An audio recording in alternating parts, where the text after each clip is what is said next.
Brought to you by TechnoSpark 20 series smartphones. MP में कांग्रेस के विधायकों की मुश्किलें खत्म होने का नाम नहीं ले रही हैं। पहले आरिफ मसूद और अब तो खुद नेता प्रतिपक्ष उमंग सिंगार की विधायकी पर तलवार लटकती हुई नजर आ रही है। दरअसल मामला क्या है ये आपको बता दें। उमंग सिंगार के खिलाफ जबलपुर हाई कोर्ट में उनके निर्वाचन के लेकर याचिका दायर की गई थी। यही याचिका अब इंदौर हाई कोर्ट को ट्रांसफर कर दी गई है, जिसमें उमंग सिंगार के खिलाफ चुनाव लड़ने वाले प्रत्याशी ने आरोप लगाया कि उन्होंने धन बल का दुरुपयोग किया है। अब इंदौर हाई कोर्ट ने इस पूरे मामले में उमंग सिंगार से जवाब मांगा है। सुनिए क्या कह रहे हैं इस मामले से जुड़े हुए वकील।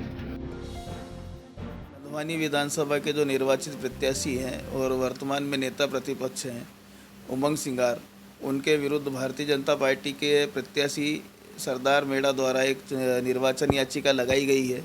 उनके निर्वाचन को उसमें चुनौती दी गई है, जो कि 12 जनवरी 2024 को जबलपुर में मुख्य न्यायपीठ के समक्ष प्रस्तुत की गई थी, जो विगत सप्ताह ट्रांसफ़र होकर इंदौर आई है। विजय कुमार शुक्ला जी की कोर्ट में उसकी सुनवाई हुई। प्रारंभिक तर्क सुनने के पश्चात उन्होंने उसमें नोटिस जारी किए और 4 सप्ताह में जवाब पेश करने के लिए कहा है। क्या पूरा मामला था?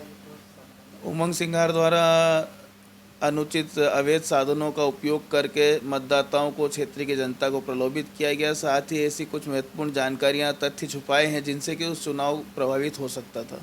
कौन किनके द्वारा ये याचिका लगाई थी? ये भारतीय जनता पार्टी के प्रत्याशी हैं सरदार सिंह मेड़ा, जो गंधवानी निर्वाचन क्षेत्र से भारतीय जनता पार्टी की ओर से चुनाव में प्रतिनिधित्व किया था।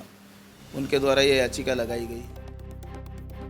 तो जैसा वकील बता रहे हैं कि इस पूरे मामले में प्रत्याशी ने आरोप लगाया कि उमंग सिंगार ने संसाधनों का दुरुपयोग किया है।